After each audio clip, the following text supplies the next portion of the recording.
As I walk through the desert, I'm alone. A mirage of a moment shakes me to the bone. A vision of my lifetime. I was hardly grown. Our universe, my lifeline.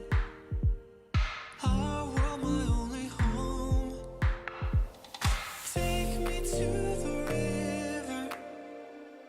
Wash me in the water. Show me how it once were. I knew it wasn't over. It's never over.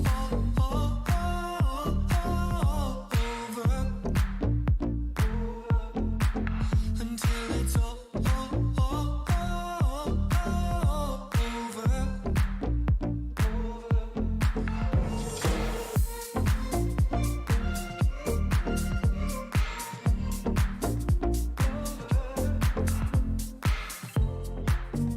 I remember the moment I heard you speak. Like a fire in the forest, you lit a spark in me. Inspiration of a lifetime. We couldn't be alone.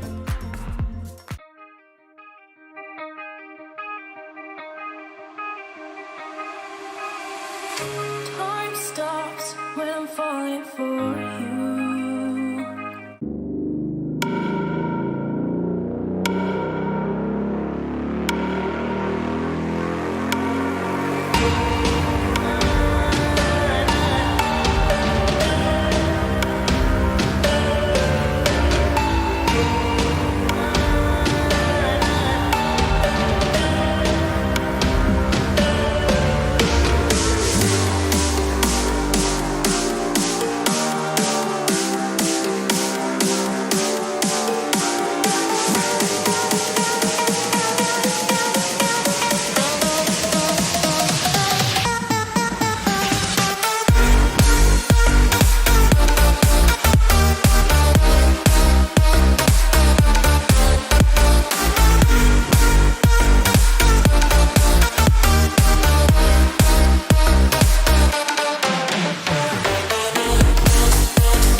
I think we did it right, chat. I think we did it right.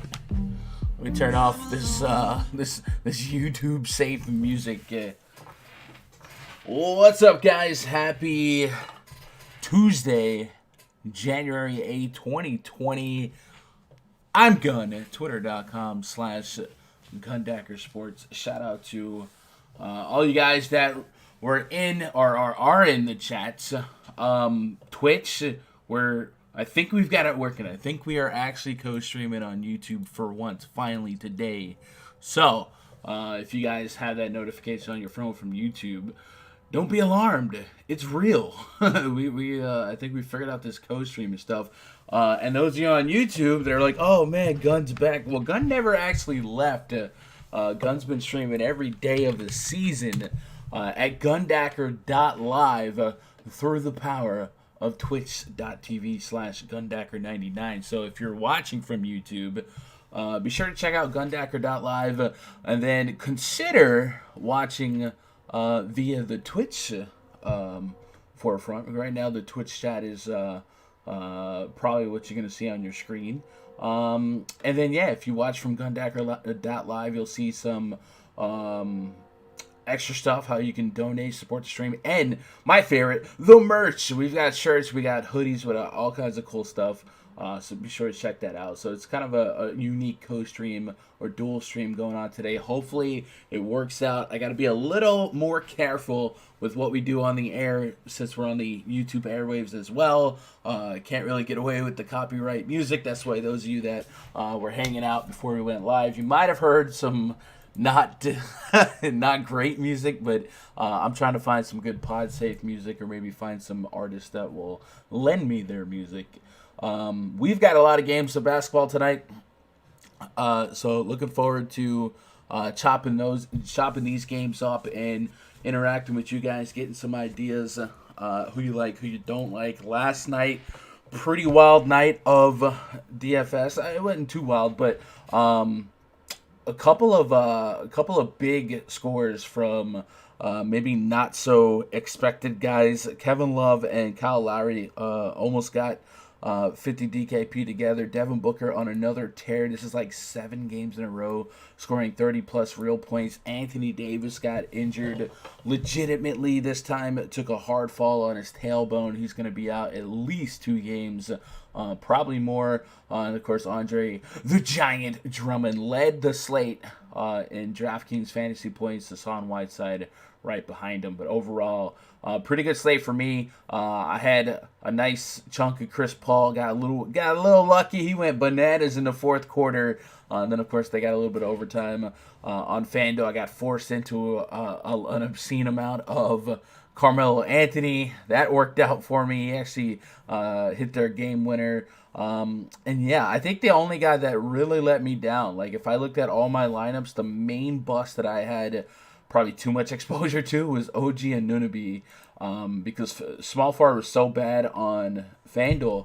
I ended up having like 55% in 25 lineups, and he put up 18 fantasy points. So it wasn't a great anchor to have in the middle of my lineups, but nonetheless, it was a good night because I did have a good. Oh, I also had a lot of Rondé Hollis Jefferson, who was okay, but definitely not great. But other than that, it was a pretty good night. Most of what I had went right. I also had 30% of Anthony Davis, and the reason I had that was because LeBron James was never really like guaranteed to play. He was hopeful all day, and I saw on ownership projections that LeBron was projected to be 50% owned on FanDuel. He ended up only being like 30%. But I was like, man, this could be a really cool move if LeBron, who's not guaranteed to play, ended up not playing, and he's got high ownership on FanDuel, and then here I got AD. Well, unfortunately, AD went down with an injury. He still got 28 minutes. The game kind of blew out, but it didn't pan out. So those are my 3 big hits that kept me from binking, right? But tonight is a new night. Hopefully we'll have a lot more a lot more options at the small forward position on FanDuel, right? I am going to open up. What are we going to open up? Let's open up the Discord, and I guess I'll get Raj in here. Yo. Nice of you to show up, My bad. And Jay, sometimes real life, like I said, work gets in the way, Yeah, and just I didn't even play yesterday. So. Work gets in the way of me opening my phone and say, "Hey, Gun, you're good. You're solo today," and I'd be like, "All right, cool." So True, yesterday, true, I don't true. know whether I'm stalling for time to get you in there or not. And I'm like, "All right, well, I guess he's just not gonna be here," and that's what happened. So Man, sometimes you just gotta go with the flow, and it yeah, works out for the best. I mean, I could. You give me a microphone, bro. I do my thing all day long, all day strong. But give me a heads up. You know, I hear you. I hear I you. could have had. I could I'm gonna try to have. do that. Yeah. Anyway, what's up, man? How's Canada? It's getting cold. I think it's coming down with the flu. Snow's coming down. It's been a pretty warm winter for our standards today. But I'm thinking the first or like the second big storm of the year is probably coming this weekend, maybe. But slowly getting chilly, and yeah, just trying to survive that and ready to bust with some Knicks chalk tonight. Yeah. Looking at the live chat. Zebra says AD's made of glass, man. AD gets a bad rap, dog. He does. One day I'm going to do a whole video talking about how this AD injury crap is so overblown. But the fall that he took yesterday was legit. He came down hard on his tailbone, is what it is. He is awfully reckless with his body for a man of his size. But this injury stuff is overblown. He has played a large majority of games the last couple seasons. Last year, call it what it was, he was sitting out, bro. He was holding out.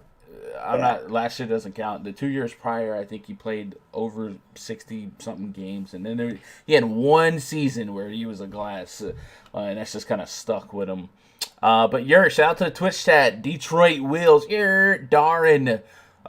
West Coast Gem, J-Val let me down. No bueno. Oh, man. Yeah, J-Val was lost in a sea of centers that I wanted yesterday, so I didn't really play him. I've had a lot of Adams, a lot of Drummond, and who else was the center that I had? I had a little Whiteside. Oh, DeAndre Ayton. I had a lot of DeAndre Ayton, so I don't think I had any Jonas Valanciunas. Last night was legit, but he has that reputation for a reason. Come on, he does, but he doesn't.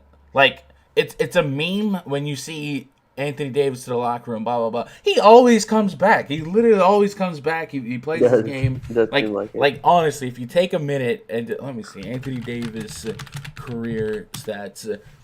I'll pull it out because I just want to show you guys like it's somewhat annoying. It's not annoying, but it's like it's the foundation for this is a little played out, right? So what is there? 82 games in a season.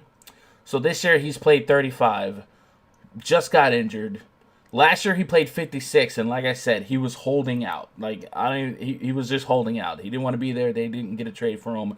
The 2 years prior, 75 games started, and then the year prior, 61, 68. So like 66 or more games at 82 games. Like I'm fine with that. Like I don't think that's that. Other Kawhi Leonard. Yeah, it's over. Yeah, exactly. It's overblown. Yeah. It's overblown. And then of course in those games, like he's averaging 75 games played in 2016, 2017, 36 minutes a game. 75 games started in 2017, 36 minutes a game. Like, it's not even like you could say he's getting injured and leaving. He's still averaging 35-plus minutes a game. So the whole AD is injury-prone thing is a little bit overblown. But it was all based on that one season. I think it was 2015 where he just, like, kept getting injured. Anyway, it is 3:09 Eastern. By the way, I don't know if you caught this, we are streaming on YouTube as well. YouTube, I don't mean to leave you out. I'm gonna hold the chat up on the second screen. We have the Twitch chat on the stream right now. But shout out to Peter Baelish, Crispy, 757 Primetime, James Finner, and Van Jones. That's all I'm gonna say there. It's about time you're back. Can't wait to hear your take on SuperDraft, says Peter. Like I said, we've been here. We've been streaming every day on Twitch. Got suspended a few times on YouTube, but we've been streaming every day on Twitch, so it's not like I'm making a return to DFS. I've been here. Appreciate you guys for tuning in on YouTube. What up, Crispy? Question, what are some things you look at when making a core for NBA DFS? A good floor-to-ceiling ratio, a great price, and a great points per dollar. So lower the risk. So usually my core plays are going to be somewhere between 6K to 8K guys. And I don't usually core I don't usually core the double-digit price guys, but James Harden might be an exception tonight. What up, James Fenner? Been missing your stream, homie. Welcome back to the tube. Appreciate it. Like I said, we are always streaming on twitch.tv/Gundacker99 or gundacker.live. Anyway, Fantasy Labs, as of 3 p.m. Eastern, let us know that stuff to watch. Domantas Sabonis Q-Tag, Malcolm Brogdon questionable. He's missed a bunch of games. Bradley Beal questionable. He's missed some games. Jonathan Antetokounmpo probable. Jimmy G buckets. The G stands for I'm gonna play. He's probable. Daniel Tice questionable. Larry Markkinen probable. Daniel Gafford probable. Paul Millsap probable. Marcus Morris the second senior doubtful. Not the second, the first. he's doubtful. Mitchell Robinson's probable. Kevin Knox probable. DSJ questionable. Norman Powell and Marvin Williams doubtful. Kenrich Williams questionable. And then a couple things we do know. First of all, Aminu is going to be out for a couple months. Who did we have? We had somebody ruled out that's pretty big. Julius Randle? Oh, yeah, Julius Randle. That's pretty big. Also, Will Barton's out today. So, a couple of notable ones, and Will Barton could open up Michael Porter Jr. So, we're going to dive headfirst into it all and get cranked up here. Go game by game. You guys let me know. And whatever chat you prefer. I prefer the Twitch chat, but if you guys are on YouTube, you don't have Twitch, that's cool. I'll do my best to peek in and out, right? What up, Kiawa? Doubled my effing bankroll last night with a mere 270, 269. Nice. Well, hey, that's what you want. Just be responsible. There you go. San Antonio Spurs at the Boston Celtics. Game 1 on the docket tonight. Project starting 5 for the Spurs. DeJounte Murray, Bryn Forbes, DeMar DeRozan, Trey Lyles, LaMarcus Aldridge taking on Kemba Walker, Jaylen Brown, Gordon Hayward, Jason Tatum, and Daniel Tice. Oh, thank goodness.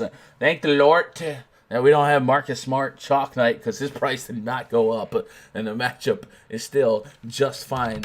We have a 222 and another 1-2 total, and a 7-point spread in favor of the home team, Boston Celtics. Kemba Walker's 8,100. Was Kemba announced as anything in lieu Minutes limit. We will be on a minutes limit. All right. Well, I was going to say 8,100 feels a little light, but now it doesn't. This seems like a game that might just be an early candidate for me to not target anyone here. If we're foreshadowing just a little bit, Raj, I think our number one priority tonight is James Harden at Atlanta without Westbrook. He's 13K, so there's that. Yep. But I feel like he can be double teamed every single play. There's that too. Teams are starting to do that. Teams have been doing that for years. What are you talking about? If you notice, like the teams have been doing that for years. James Harden last game against the Hawks, 85 and 30 minutes, didn't touch the court in the fourth quarter. Don't give me that teams are starting to double team Harden. You don't think any coach in the league has thought about double teaming James Harden? Get the freak out of here. Anyway, so what I'm getting at is as we look game by game here, we're going to be wanting to maybe identify lots of value to fit in lots of James Harden. If you're going to be a Harden truther tonight, looking for a huge game where you could go 80, 90, 100 fantasy points. So we're going to keep that in mind. It's also going to keep us maybe away from some 9, 8K guys. And it really just depends on what side of the Harden coin you're on. If you think fading Harden is something that you're going to do tonight, then cool. Maybe you can identify some plays in this game. So, DeRozan's on the south side of 7K, 6,800. I'm still looking for around 40 fantasy points to be truly happy. And then LaMarcus Aldridge, 7,300. Those have been the primary Spurs players that I have targeted. I have nobody listed on the injury report for the Spurs right now, which means Greg Popovich could have 11, 12 guys with 10 or more minutes. So I don't think that the Spurs are going to be a short-range priority for me. And on the Celtics side, if you're telling me Kemba Walker's on a minute restriction, no matter what it is, if it's 25 or less minutes or something like that, I just can't see myself being overly invested in some Celtics here. Although I do concede that the Spurs is a pretty porous defense. They do give up a lot of points in the paint. Enes Kanter's had some explosive games lately, a couple 30-plus fantasy point games, but at 5,600, that's about what you need. Might become chalk though with Daniel Theis questionable. I mean, I'll get to the bottom of what Tease is. Daniel Tice, sore neck, questionable.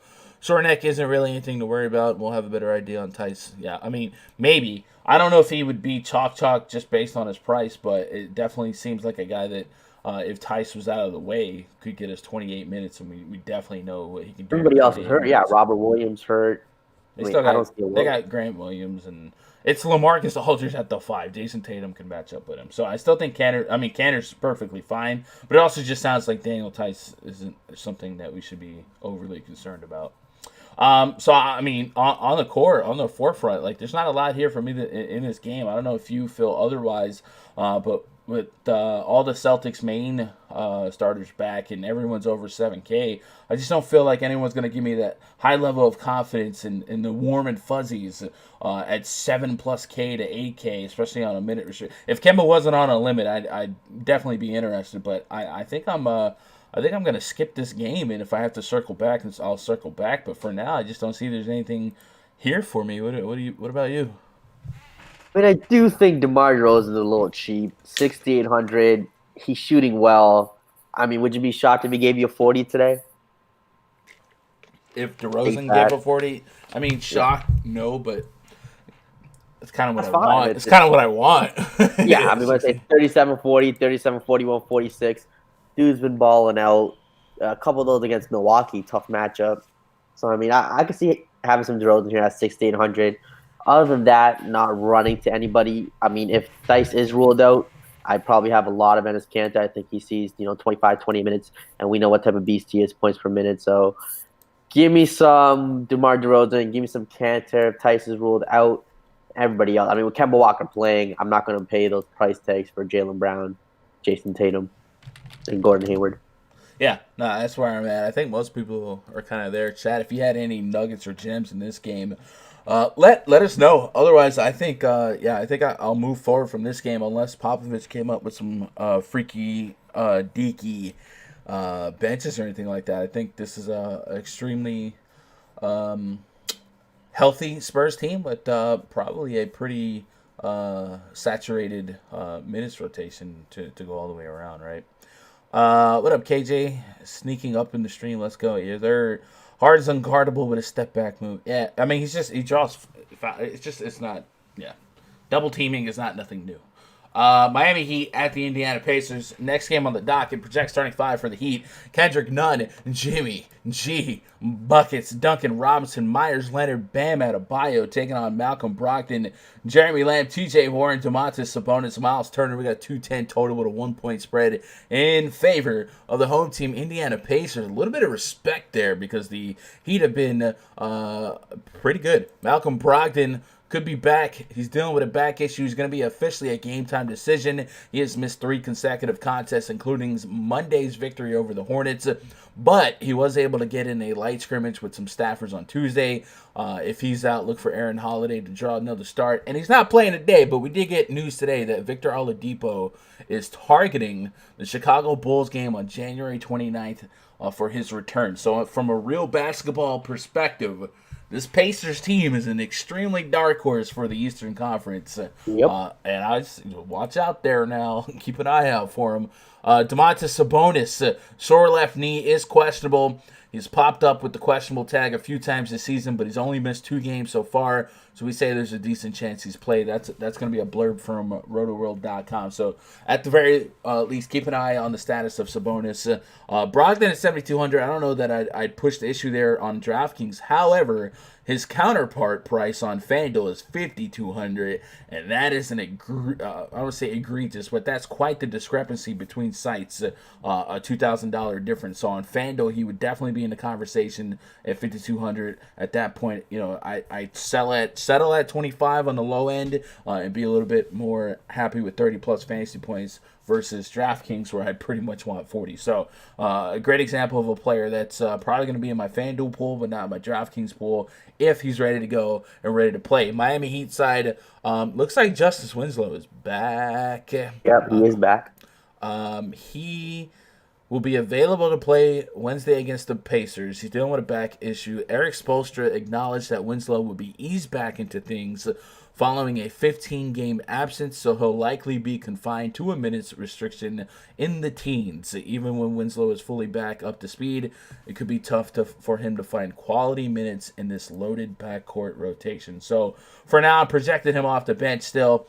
And it's just one more ball handler off the bench, so maybe it kind of pulls me back a little bit from a guy like Goran Dragic, or eats into Tyler Hero's minutes or something like that. I don't know.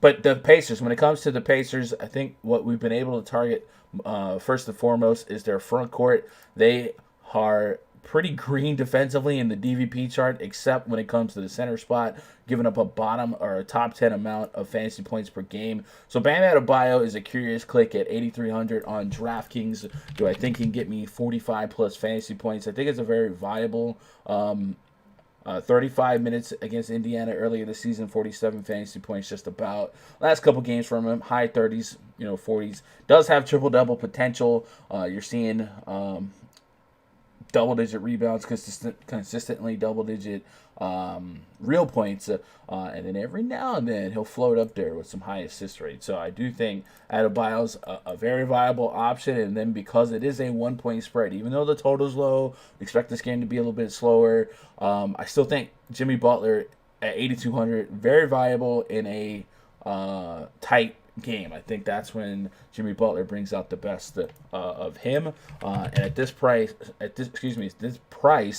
I'd be okay with 40 plus fantasy points, and that's something he's given us in 4 of his last 5 games. And the last time out against Indiana, he dropped 40 on the dot. So I certainly believe that Jimmy Butler and Bam Adebayo will be a good correlation combo for me to have tonight. And then if I start penciling some names down for my risky value pool candidates, 3,800 on Tyler Hero seems like there's enough opportunity still there, even with Winslow back, that I would have some shots in tournaments of Hero, just because I know he can get me mid-20s. And then on the Pacer side, Domantas Sabonis has been super consistent at getting us 40 plus fantasy points at 8,700. Certainly what we want, what we need. Makes him a stronger, maybe single entry to cash play, but he's still somebody I would consider in all formats, assuming that he's going to play. So if you're taking notes, Brogdon, Sabonis, questionable. Make sure that they're in before you fire them up. This is part of the first round of games at lock, so you'll know whether or not 5,200 Malcolm Brogdon is something that you should roster on FanDuel. Anything I missed there? You like anything from this Heat Pacers game? It seems like you covered all the bases. If Sabonis is out, TJ Warren probably gets a nice little bump. Just checking shots. Last game took 24 shots against Charlotte, put up a 50 bomb. So if Sabonis sits, even if he plays, would you take a shot on him in tournaments? Who? Sabonis? TJ Warren? No, TJ Warren. Oh, yeah, 6,500. He's like a tournament guy, right? Like he's putting up 30s. When he gets hot, he'll drop a 40, 45. Yeah. He takes a ton of shots. Miami's good defensively. Obviously not an optimal spot, but if he goes off, he goes off. So maybe some of him. On the Indiana side, though, other than that, again, I kind of respect Miami's defense. Not going to play any of these guys, really. On the Miami side, give me some Bam at 8-3. It seems like he can get you a 45. At that price, again, it's what you need. So a little worried about the upside. You definitely would like a 50 in tournaments. But at 8-3, he'll play the minutes, playing 38, 35 minutes. He can definitely get there for you. You mentioned Jimmy Butler. Do I think he sees a bit of a downgrade with Winslow back, taking some over those point guard duties? Yes. Could Jimmy go back? Like early in the season, Jimmy was just kind of giving you those mid-30s. Yeah, but Winslow was in. I also think that's when they were just like smoking teams, and like they did it just seems like in these tighter, tougher matchups, Jimmy just extracts that much more. Yeah. He definitely he's a big fourth quarter guy. He definitely takes over in the fourth quarter for this team in tight matchups. So if this game stays close, I can see him do it again at 8-2. There's some wiggle room there. But again, I feel like he can get you a 35 today or a 50. So not the most comfortable play, but he'll be in the pool. So him and Bam, and relatively simple there. So just in case Domantas Sabonis was not able to play, it looks like the Pacers recalled Goga Bitadze from the G League. We saw him start earlier this season. So I would say if Sabonis was out, maybe this would draw some ownership to him because he's bare bones mid-priced. And earlier this season, I guess it wouldn't show here, but earlier this season when he was playing minutes, he was going off. He was a great play. So I do think if Sabonis was not able to play, Bataze would probably be pretty trendy chalk. But I'd buy into it, and I love that he's dual position eligible. I usually don't like to punt full on center and give away a center spot if I like center that day. But I would imagine Bataze, if he opened up, would create a bridge to some stacked James Harden lines. And then, of course, maybe we even consider Miles Turner that much more at 5,600, even though Miami Heat is probably the worst matchup in the league, or one of the worst matchups for centers from a fantasy perspective.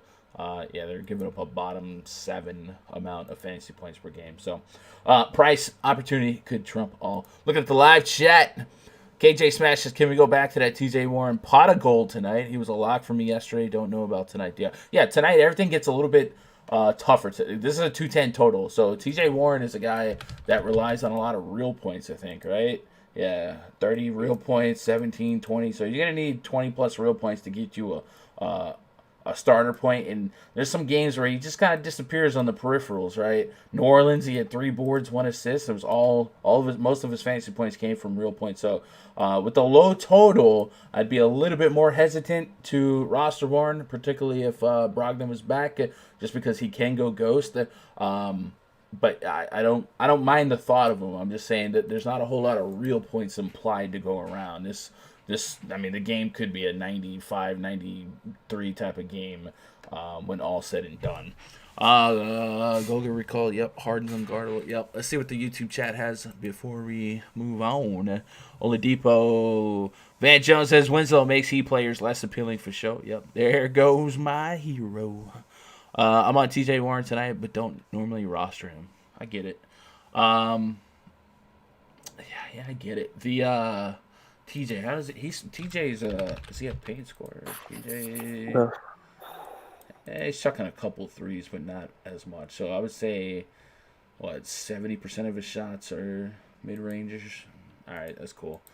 Miami's pretty good at guarding a 3-ball. Let's move on to the next game. Washington Wizards at the Orlando Magic. Project starting 5 for the Wizards. Isaiah Thomas, Gary Payton, Bradley Beal, Isak Bonga, Jan Mahinmi taking on Markelle Fultz, Evan Fournier, Wes Iwundu, Aaron Gordon, and Nikola Vucevic. I can't play the song because we're on YouTube, man.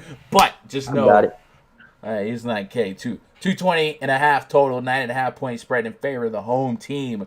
Orlando Magic, Washington Wizards have been the story of will Bradley Beal play? And when he doesn't play, it's like, how much Jordan McRae, how much Troy Brown, how much Gary Payton, what are we doing with this team? And let's bet on the other team just so the Wizards can go out there and win again. This is such a scrappy, fighting, hungry team. Bradley Beal officially listed as questionable with right leg soreness, but he did participate in shoot around. He'll officially be a game time call. He has missed the past 3 games and 5 of the last 6 with soreness in his lower right leg. But him getting through shoot around is encouraging, and it's not like this is a back-to-back set. So look for Bradley Beal news, hopefully with a ample amount of time. I want him to play so I don't have to play this roulette of cards. Yo, Jordan McRae has made me so much money on all these slates. But I get what you're saying. It's rough. Yeah. And then Ish Smith just keeps coming through. It's wild. So yeah, if Bradley Beal were to play, he's 8,500 on DraftKings. We know that there's upside in and of that price point. And he's under 8K on FanDuel. If he plays, you got to wonder, is he going to be 38-minute Bradley Beal, or will he be like the last game he played and only play 30 minutes? And even if he did play 30 minutes, is that enough to take a shot on? Earlier this season, he has faced the Magic 3 times already, and he's averaging 51.2 fantasy points per game in each of those contests. That's very reminiscent of what I was looking at Devin Booker yesterday against the Kings. He had 3 games prior to yesterday against the Kings, and he averaged just about 50 fantasy points. So I think the average here is very, very tempting, but it is all averaging 37 minutes a game in those appearances. So I guess you gotta trust and believe that he's gonna go out there and get his normal minutes. I think they've been pretty open about not playing him unless they think he's 100%. So if Bradley Beal was in right now and there was nothing about a minute restriction, where are you at on 8,800 Bradley Beal or 7,900 Bradley Beal on FanDuel. 8,500. You got Trae Young at 97. You got Zach LaVine at 8.9 going against New Orleans. Bradley Beal against Orlando. A relatively good defensive team here.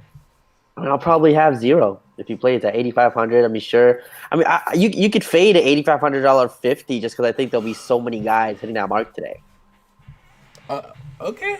I mean, I don't think there's a right or wrong answer here. And like you almost have to fade a James Harden if you played him in that lineup at least.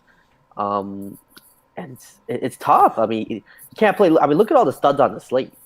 Right? I mean, this slate is stud heavy. Yeah, no, this is going to be a rodeo for sure. Do you want to play him? Sure. If he gets you 45, 50, that's great. But I also think that won't kill you if you fade it. On the flip side here, Orlando Magic, man, they're in a process spot. You guys know the process. Open slate, find Wizards, find Pelicans, find Hornets. Well, the Wizards are right here. And we have some sample size, especially some recent history here of the Magic against the Wizards. The Magics are going to be without Aminu, Isaac, and MCW again. Without MCW, it creates immediate interest for me in Markelle Fultz and DJ Augustine. And wasn't it this matchup where Augustine went bananas? Yeah. 46 fantasy points against Washington in 31 minutes earlier this month, basically. Has seen 24 or more minutes, and that's probably something we can bank on. Almost 30 minutes a game. He's just about getting what Markelle Fultz is getting without MCW in the mix. So he's certainly a play for me. At 5,300, I kind of feel like I'm in Enos Kanter territory where, all right, that's kind of what we need. However, he has shown upside at this price. 46 DKP against this very team. So he's certainly going to be in my pool. Probably going to start him as a tier 3. But the same with Evan Fournier and Markelle Fultz. Fultz last couple games, 40, 19, 22, 37. That 37 also came against Washington. 19 and 22 against Miami and Utah. Those are no pushover teams. So I definitely think Markelle Fultz is rightfully in the conversation. I think literally every Magic player will be in my pool, except Wes Iwundu. Not Wes Iwundu, but Evan Fournier, 38 minutes against the Wizards. He dropped 38. And then Vucevic might be the question mark here. So we've been all over Vucevic this whole season. Whole season. Washington's giving up the second most fantasy points per game to opposing centers on the season. But Vucevic has got himself to 9K on DraftKings, where I'm starting to want 50. I mean, if he got me 45, I'm not going to point at him and say he's the reason I didn't cash today. But I'm starting to want 50 at 9K, and it just makes you wonder, right? But he has dropped 40-plus fantasy points as far as the eye can see. Only twice in his last 10 innings he missed that mark, and one of them was by a bucket. Actually, both of them were by a bucket, and it certainly seems like another spot where he should just easily cakewalk to 40 fantasy points. But do we want that extra 10? Do we want that 50? Aaron Gordon, 6,200, probably a little too cheap. He did not play in that last Washington game, but he has been giving us strong chances at 30-plus fantasy points, and I think this is a fine price to settle for 35. 2 games against the Wizards this season, he's averaging 32 fantasy points. So, I mean, it's very hard for me to point at anyone on the Magic roster today and say, nah, I can't have him. Even on the bench here, you can sell me on Terrence Ross in addition to DJ Augustine. So all the Magic for me, maybe I have to start setting some limits here, maybe no more than 2 or 3 Magic per lineup just to kind of keep it spread out. I still want some ceiling returns for tournaments tonight, but everyone's just in such a smash spot, right? Looking at the live chat, Kiawa says, I'm taking all the Aaron Gordon I can get. He's way too cheap. I agree with that. Kiawa says that game, Augustine went off, Isaac got hurt. Yeah. Jonathan Isaac, that's the game he went down like a few minutes in, and Gordon was out. I know Gordon was out, but I still don't think that's going to impact the minutes for Augustine. I think as long as MCW is out, we can be pretty confident that Augustine's going to get run, because that game that Isaac went out, I think it was Emil Jefferson came in and ate up some minutes. So I'm still fine with playing DJ Augustine because the Wizards also run pretty small, so you might even see some 3-guard sets out there. AG Vooch False says KJ Smash. Yep, just don't expect 10x on Augustine. So 10x I on don't expect 5K 10x. would be 53. I'm not expecting 53, but I mean, if he got 35 plus, I think the investment's worth it. And I don't think that's a crazy range of outcome to project. I don't think we put that in. I'm gonna say I don't think I would put that in cash, but like if I ended up with Augustine in cash, I don't think I'd be that upset, right? You're gonna have more of Markel Fultz or DJ Augustine. Probably Augustine, just because he's off the bench, but I love them both. Yeah, I mean, I might go more. Markel Fultz starting to look a little better, and it seems like a double spot for him. Don't expect 20 points again, but give me 15 and 10. I'll take that. Sean says, "Give me some Isaac here." I think I would fade Isaac today, man. I don't know, man. I just don't feel like this is the Isaac spot. Usually I like my players to be active. I'll give you $1 million. Heads up. Let's go. Looking at the YouTube chat.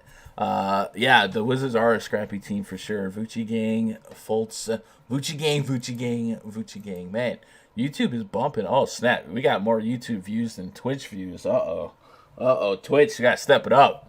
It's lacking. So yeah, if Bradley Beal's out though, because that's still a real possibility. Jordan McRae 6,600, is that still enough to sink our teeth into to invest in? Ish Smith obviously would also get quite a bit of run. Jordan McRae against Orlando dropped 27 DKP, is that correct? Yep. But we've seen some high 30s and some 50-point potential from him in multiple games as well. So I think we'd have to really ask ourselves how much Jordan McRae we would have because he's still in a great spot in terms of picking up responsibility and usage for the team. Not necessarily that I think it's a great matchup, though I do think this matchup takes a bigger step backwards than maybe people realize, especially no Aminu, no Isaac, and no MCW. Those are all pretty decent defenders. So not that I think they're going to suck on defense. I just don't think it's going to be as tough of a matchup. So if Beal was out, 6,600 for Jordan McRae, man, how much? 20%. I mean, these guys are just chucking shots. Him and Ish Smith, I probably have the same with both these guys, but both these guys legitimately taking 18 to 20 shots and, both have 50-point upside. So 20% seems like the rule. The Trae Young rule applies to Jordan McRae and Ish Smith when Bradley goes out. Yeah, looking at the live chat. A kid from Congo says Augustine went off because Markel was in foul trouble. No, Augustine just went off. Markel went off that game too, or had a decent game. Yeah, he had 30. Markel Fultz had 37 fantasy points in 22 minutes. Fultz had just 3 fouls that game. Maybe it was concentrated fouls in a short period of time early on, but Augustine was just doing well. I'm not anti-Fultz. I'm gonna play Fultz, but I don't think. I think people are looking for excuses to not play Augustine. Played both them together that last slate and still won a GBP. Yeah, I mean Augustine minutes are just there. There's one game in this last 10 with under 24 minutes. I just don't think I need. If he fails, he fails. I'm not looking for excuses to not play him. I know without MCW, there's a good chance 24 plus minutes are coming his way. And like I said, the price is at 5K, he could just get 25 and be the most average play on the slate. It's nothing that I'm jamming in, but I do like some Augustine because I do believe there's a ceiling at 5,300, and we've actually seen it in the same matchup, right? Let's move on to the next game. Toronto Raptors at the Charlotte Hornets. Raptors night 2 of a back-to-back again without Fred VanVleet. Project starting 5 for the Raptors. Kyle Lowry, Patrick McCall, OG Anunoby, Rondé Hollis Jefferson, Serge Ibaka taking on Devontae Graham, Terry Rozier, Miles Bridges, PJ Washington, Bismack, Biyombo, the Big Mac Bimbo. We got a 207.5 total. Did I mute myself on Discord? Or can you hear me still? Oh, okay, we're good. I thought I hit the push to talk button. Kyle Lowry last night was a fantastic play if you played him. I had him as a high tier 2. I never didn't tier 1 him because I was worried at 8,700 that he could just get me a point per minute. But he did more than that against Portland. Played 38 minutes, got 48.5 fantasy points, shot 20 plus shots. At 8,600, the price actually went down $100. It is night 2 of a back-to-back, but without Fred VanVleet in the mix, if the game's close, there's a good chance Kyle Lowry's playing 38, 40 minutes. So he's always going to be in my player pool, and I think he's going to go right back to a high tier 2 for me today, just based on the minutes and the opportunity cost just being a good enough risk reward for me. But I don't think I tier 1 him. Maybe on FanDuel I have a little bit more, but yeah, I just think he's a super strong play. A little bit of upside. The Charlotte Hornets have been a fruitful matchup for opposing centers. They're giving up the most fantasy points per game to opposing centers, while also just giving up points to bigs in general, power forward, small forward spot. So Serge Ibaka at 7,800. I think this one takes some cajones to click on, but Ibaka could most certainly give you 40-plus fantasy points and be a super solid play. That's basically what centers do against the Charlotte Hornets. So I don't mind Ibaka here. Again, everything's going to come with the asterisks. It's night 2 of the back-to-back, sure. Yesterday, we saw the coming out of O'Shea Brissett, Mr. Canada. 23 minutes for Brissett yesterday. He was a point per minute. Kind of ate into like Rondé Hollis Jefferson worth and OG Anunoby worth. RHJ 25 minutes yesterday, 20 fantasy points. I think all these supplementary plays for the Raptors are in play for me. RHJ 4,900 against the Hornets front court. We just talked about how good of a matchup that has been. And then I don't mind doubling down on Anunoby at the top of this stream. I talked about how Anunoby spot right here. This is the spot he comes back and drops 40. He was my highest on small forward on FanDuel last night, and it didn't go well. Right, but yes, you got to have a goldfish memory in DFS, and I think 30 minutes against the Charlotte Hornets will be just fine. He dropped 36 fantasy points on DraftKings against the Hornets in 27 minutes last time out, so I don't mind going back to him. And then the Patrick McCaw sweepstakes, the Terrence Davis coin flips, those guys are, you can consider them. I think we've seen troll games from McCaw. We've seen Terrence Davis be a point per minute contributor. I think Terrence Davis is interesting, but I don't think either one of these guys is going to crack a high percentage of my lineups. I would have to probably get to like 100, 150 lineups before I start playing too much with McCaw and Terrence Davis. Chris Boucher had a strong night last night. I think this could be a great spot for Boucher. If you look at last night, 16 minutes, dropped almost 30 fantasy points. Again, this might take 100 lineups for me to get to Boucher. I don't know how much confidence I'd have in 20 or less, but you talk about a super point per minute guy, a high RPMs against a super fruitful matchup against the Hornets front court. And then he could drop us another 30 fantasy points at 4,100. By the way, he had 5 fouls in those 16 minutes. So Portland's been notoriously bad against front courts, and Charlotte Hornets wrote the book on how to be bad against the front courts. Lower total here. As bad as the Hornets are against the bigs in the front court, you got to remember that they are one of the slowest paced teams in basketball. The third slowest pace. Yeah. So it's not like it's going to be a track meet and it's just a million rebounds. It's just that's how bad they've been. And then, of course, Raptors we expect to kind of be tame with their pace as short staff as they are. So if we're recapping that, I like Lowry. I like Ibaka. I think Ibaka could reward some bravery if you clicked him at that price. And then do we run it back with anything in particular? Well, the Raptors are one of the best teams in basketball at defending the three ball. Now, a lot of this could be influenced by Pascal Siakam and Fred VanVleet, but officially on the season, their defense is third best against the three ball, and that's Devontae Graham's they specialty. Let Carmelo Anthony go off yesterday. Yeah, but Carmelo is not like a sharpshooter from downtown, but yeah, he did. I saw 10 years ago he also hit a game winner against the Raptors, so it's kind of yeah, it makes sense. You play long enough, I'm sure he did his thing. So I got a couple of names from the Raptors that I do like. Devontae Graham's always in play for me, and I think this is one of the lowest price points I've seen him on a main slate in a while.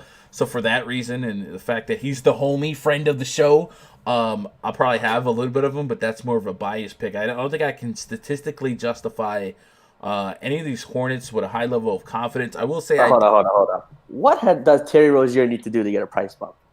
Dude's been balling out of his mind. Why? Well. Out of all the players to choose the hill to die on, you just seem stuck on stupid with Terry Rozier, bruh. I mean, 41, 50, 46, baby. Back to back to back.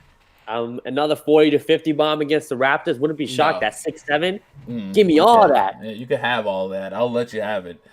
I'll let you. I will literally. How many times do they have to drop 40 plus for you to play? Do I need to wrap it in plastic and box it up and send it to you? You can have it, bro. You can have it. The minute you start trusting Terry Rozier, you're gonna regret it. I'm just saying. But I mean, at 6,700, I guess he literally has 50+ point potential. But man, you got to put a little stank on the matchups, right? Indiana at 40 minutes there, he balled, but 28 real points, 29 real points, 30 real points. The fact that my man needs 30 real points to kind of get there is a little scary. Scary. Get it? 13, 11, 13, 6 assists. I mean, he's all right. You can play him. I'm out of there, bro. I'm out of there. Revenge game for Bismack Biyombo, right? I don't know. I do think centers against the Raptors, this is a better matchup now than it was, but I'm not going to. PJ Washington's interesting. Those minutes is just, insane amount of minutes, 5,600. Could he squeeze you a 35, 40, get that double-double against the Raptors who are giving up some rebounds? Since PJ Washington was cut from the same cloth as Rui Hachimura, dog. You play him, you see all these minutes, and then you just get like the most mediocre return. But I get what you're saying, though. Yeah, minutes equal money. If he gets 37 minutes, if he gets you 8 rebounds and 15 points, he is taking double-digit shot attempts since he's come back. Sure, I don't think I would be super happy to have him in my lineup, though. We'll see. 2.5 point spread in favor of the visiting Raptors here, looking for a little redemption after a noche. Kiawa says Boucher should be in play again. Yup, KJ smashed his gun. That Matt Thomas 50 bomb was amazing, bro. Yeah, you had all that. I ain't touched that. I don't know what you're talking about. Charlotte is awful against bigs. Really, really bad. Really, really bad. We want to pick on them every slate possible, right? See what you guys got in the YouTube chat, man. They're going off in YouTube chat. Shout out to YouTube. Yo, can we run 300 lineup? Yo, DM me, bro. It's been happening for years. These two are getting put in the spotlight. Hey, Jasper's gonna be listening to the show. Gotta be careful. Nah, yeah. I mean, it doesn't matter, right? Don't make that noise again, Gun. What noise did I make? I'm missing it. I'm with the Canadian tonight. Terry Rozier on the cheap. All right, you got it. Yeah, buddy. Terry Rozier 50 bomb. Talk about it. A little bit of love in the YouTube chat. Sure, go for it. All right, YouTube chat is pro Raj, and the Twitch chat is anti Raj. So YouTube's where it's at, baby. There's a reason why YouTube's worth more than Twitch, baby. Houston Rockets at the Atlanta Hawks. Probably a game we don't need to talk about. Next game on the project starting 5 for the Rockets: James Harden, Eric Gordon, Daniel House, PJ Tucker, Clint Capella taking on Trae Young, Kevin Huerter, Cam Reddish Jr., DeAndre Hunter, and John Collins. A 237 total, an 8-point spread. 8-point spread in favor of the visiting Rockets. The Rockets will be without Russell Westbrook, who is resting on night 1 of a back-to-back. Raj, who do the Rockets play tomorrow? Do they play the Thunder? They play the Thunder. All season long, Russ has been resting on night 2. But I was like, why is he resting on night 1? Oh, okay. Westbrook game tomorrow. Okay, so yeah, let's run it back tomorrow with Westy, but tonight is the night when 2 become 1. What? James Harden, 11.2 on FanDuel. That is the lock of the Ultra Century. Like, I don't see in 25 lineups tonight on FanDuel, I probably have 25 lineups for James Harden tonight. I just think that's how I'm doing it. On DraftKings, you start thinking a little bit harder. 12.8K. He's essentially 13K. That's appropriate. That's what he should be. But what do we logistically need to win a tournament from James Harden tonight? Get the 6x out of your mind, because 6 people. Not that. Honestly, I mean, Looked at the other studs on the slate. I could see Trae Young going for 55, Giannis going for a 60. Could see Luka Doncic definitely going for a 65. You're probably gonna need 75 ish. So basically, Chad, what we're saying is, if James Harden, even 75, I don't feel pressure. But if you look up and James Harden is 80 to 85, it's just the At 50, he's way. a fail. At 60, he's a fail, which is crazy to say. At a 60, he's a bomb for the night. Right. Because there's no way Luka, Trae Young, Giannis, you know what I mean? Those guys, at least one of those guys don't go for at least 60. So if you look up, if anyone on the slate has 85, they're in the winning lineup. Value be darned. Like, that's just how it works. The bigger the slate, the more likely that he's there. So, yeah, I think tonight FanDuel has made it just thought free. 11.2. If he was 11.2 on DraftKings, it'd be the 100% owned. So I'm wondering if that near 13K price point, what that does. I still think Harden will be one of the highest owned players on DraftKings, but he does create a stronger what if I fade him and go a little bit more balanced, or even just look at some of these other studs like you talked about. Like, what if Vooch at the 60 bomb at 9K? Yeah, Giannis and Luka are Luka's only 500 less, so there's that. But Giannis and Luka are they're still on the slate, and they can still go bananas. So I think on DraftKings the thought of but pivoting is a little bit stronger. I think on FanDuel, I'm just locking it in, and whatever happens, happens. Who else do we like with James Harden? Well, Clint Capella, sub 8K. I think Harden, Capella, bam. I might go 25 lineups of Capella with Harden on FanDuel. Matter of fact, did I even... Oh, snap, dog. Oh, do I got to do this on the air? I don't think I reserved my tickets on FanDuel. Yeah, I definitely want to do that. So last time the Rockets played the Hawks were at home, and the Rockets, that was the game where Harden was, a bucket away from setting a career high. And he didn't see the court in the fourth quarter. But in that fourth quarter, Trae Young played blowout minutes. So you definitely think like maybe the Hawks remembered that game, and maybe they want to come back and Trae Young put on a show. He has John Collins back in the mix here. John Collins is 8K. Is this game stackable or not? I don't think. I don't think you could bring back Trae Young. You could look at your boy Kevin Huerter. Oh, absolutely balling. Yeah. And now again, Houston, pace-up match. I mean, so you gotta bring it back with. Yeah, I don't think I don't even know that you could bring him back with a Trae Young if you wanted to. Like, you could, yeah. It'd be tight. You just gotta put in like the Bobby Porters of the world, Michael Porter Jr. Yeah, okay. So if I put Harden and Trae here, that's 45.80. And like I said, if I wanted to game stack it, I'd probably want Collins and Capella, and that just ain't happening. I don't think you need Collins at 8K. Harden, Capella, Kevin Huerter maybe, and Trae Young. Yeah. Huerter, man, you really... All right, so the Loving him. He's one of the highest known guys on the slate today. Dude. The Rockets have been giving up the most fantasy points per game in basketball to opposing shooting guards. So tell me, tier 1 Kevin Huerter today. He's the play. You know how insane it sounds. Oh, tier 1. I'm telling you, a 6K guy with legit 45-point upside here. I think he's going to give you a floor of 30 at 6K. Why is this happening? What is happening that Kevin? I mean, I know he was on a quote-unquote minutes restriction earlier this season, but why is this happening all of a sudden now? He's shooting well. He's shooting pretty hot from 3. Taking shots. He's getting peripherals, though. He's getting those rebounds. He has some 5 or 6 games in there. He's kind of doing it all. Yeah, I guess so, man. I guess so. All right. I mean, I could sign up. 6,200, man. 6,200. He's going to be tier 1 from, like I said. I'll have more Kevin Huerter than James Harden today. I'm probably going to do James Harden at 30 or 40%. Probably going to have 50 to 60% Kevin Huerter. How the strip clubs in Atlanta, chat? Does he look like a guy that's going to a strip club, though? Look at this guy. He's going to the live. Kevin Huerter. Oh, I was talking about James Harden. Oh, true. Yeah, I mean, Definitely. were you not part of the meme, the James Harden strip club meme? No. Yeah, well, it was a Reddit thing that came out months back where Harden has a historical lack of success in towns with high Google rated strip clubs. That was the. Yeah. With Harden's face, he needs to go to a strip club to get girls. It's okay.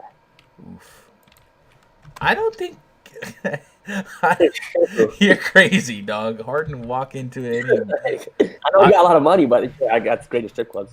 No, no. But hey, I'm James Harden. Take your clothes off. Like that's it. That's all he's got to do. All right. So Clint Capella, though, we in on that? You in on that? Um, Again, like I know, trying to build lives with Harden and him, it makes it real tight. You got to really kind of, go to the barrel, find some 3K guys, which there's some $3,800 guys, and just not enough to get Harden in there comfortably. He'll be in some lineups again, same price as Serge Ibaka, 7-8, in that center only position. I'll have some, Bam Adebayo's at 8-3. It's just, would you play Capella without Harden in the lineup? I mean, yes, because I don't think they have to be mutually exclusive. I hear you. Yeah, Westbrook, I hear you. He can give you 50 at 7-8. So I'm with. So he'll definitely be in some balanced builds, but with Harden, it makes it tough. It makes it tough.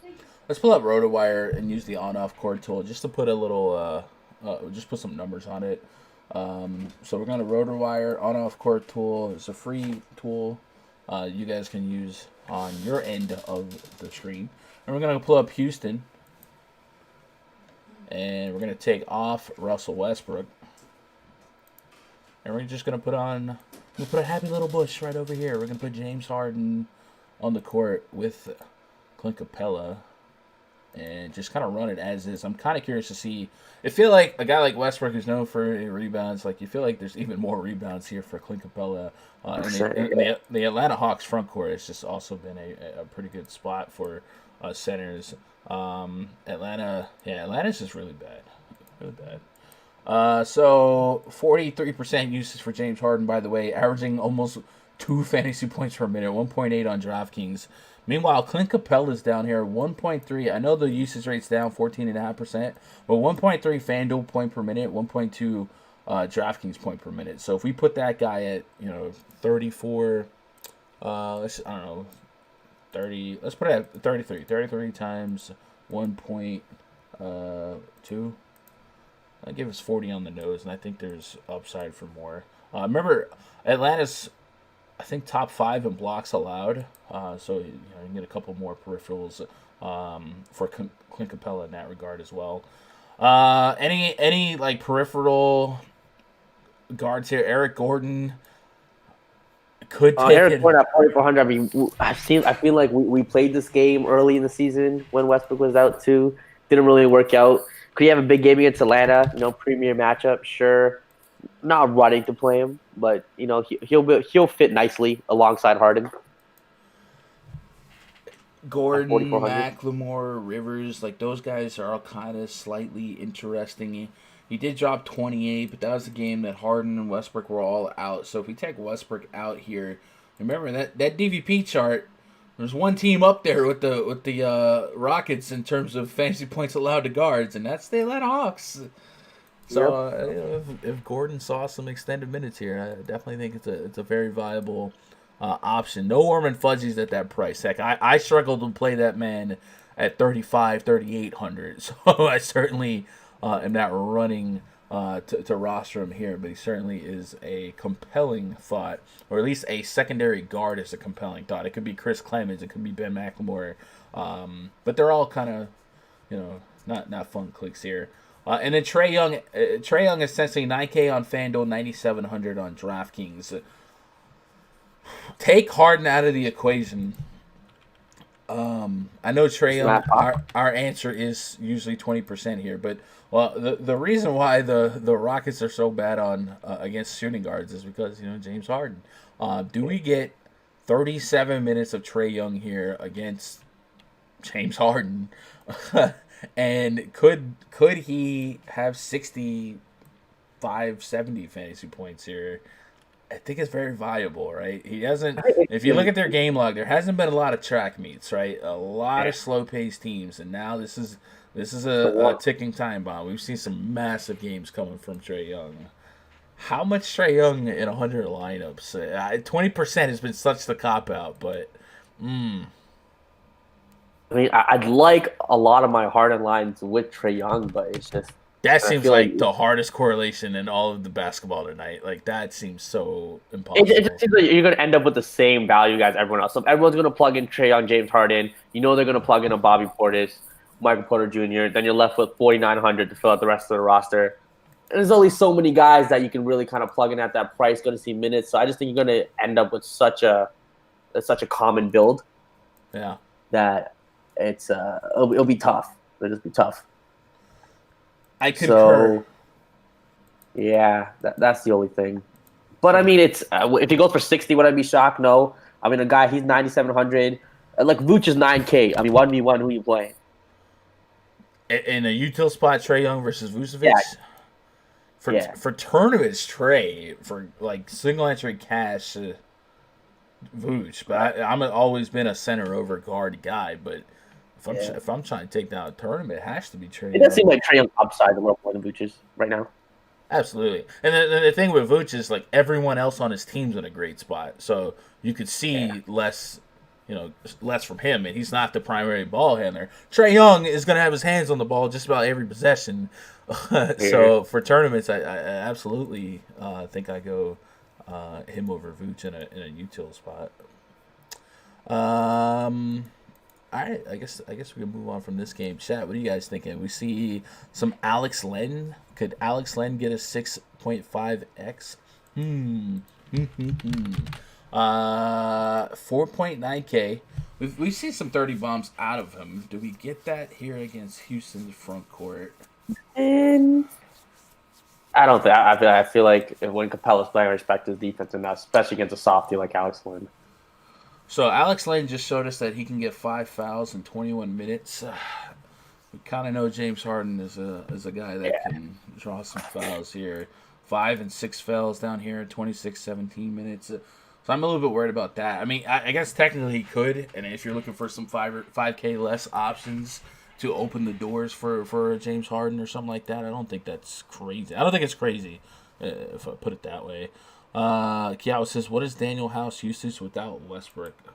Since we have it up, Daniel House is at 16% with a 0.6 fantasy point per minute. I wouldn't really go there. There's a ton of there's definitely a ton of value guys tonight. Harden might be a fade on DK, uncomfortable fade. Hey, Omega, I'm with you. Like, I think even if if Harden got 70 tonight, it doesn't mean you're disqualified because it's not like this is not a 3-game slate or 4-game slate without there's plenty of studs. Luka Doncic could drop 70. Remember, there's still, I know it's Denver, but there's still no Porzingis, and Chicago's been one of the toughest matchups in the league for point guards, and he dropped 74. So all these AK guys can drop 50s too, like Brandon Ingram, Kyle Lowry, Donovan Mitchell. Yeah. Zach LaVine against New Orleans. All these guys could drop 50. If they all go do that, you probably won't need a Harden. Agreed. Looking at the YouTube chat. Shout out to the YouTube chat. YouTube is king. Oh, man. Twitch. We got to show up against these dudes, man. Imagine being a Canadian. Couldn't be me.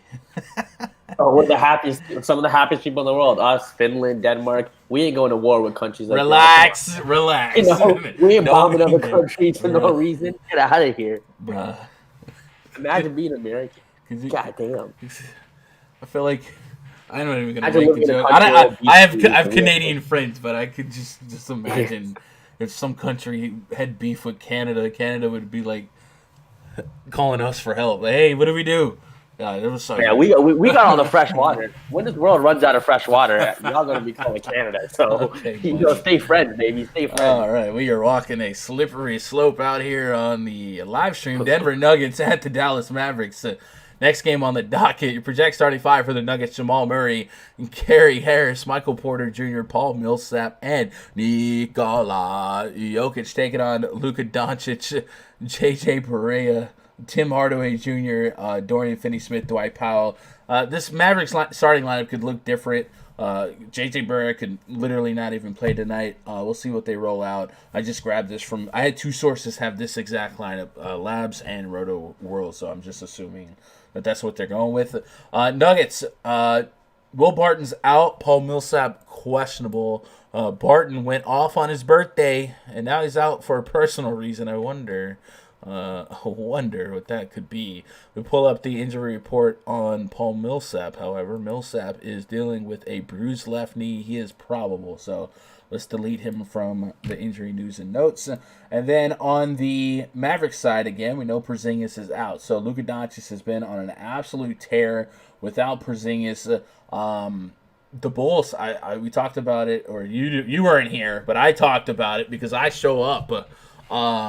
Luka Doncic is one of those matchup-proof guys, and Chicago Bulls, just for aesthetics here, the Chicago Bulls have been one of the toughest teams in the league for guards to get off on for fantasy. Third fewest fantasy points per game to point guards. I think they're fewest for shooting guards. Like, they're really good against wings and guards. And Luka Doncic had like 34 points in 3 quarters, and then like went even more haywire. So he's somewhat matchup proof. And this will be another strong test. Back-to-back, really, really tough matchups. Denver has also been a less than positive matchup for opposing point guard. So we'll see again. I think on DraftKings here, Luka's going to get shadowed, rightfully so, by James Harden against the Hawks without Russell Westbrook. But Luka Doncic could outscore Harden. That's not an insane statement. The range of outcomes that he has more than Harden tonight is probably a lot lower. But on both sides, on FanDuel and DraftKings, he's right there in the neighborhood.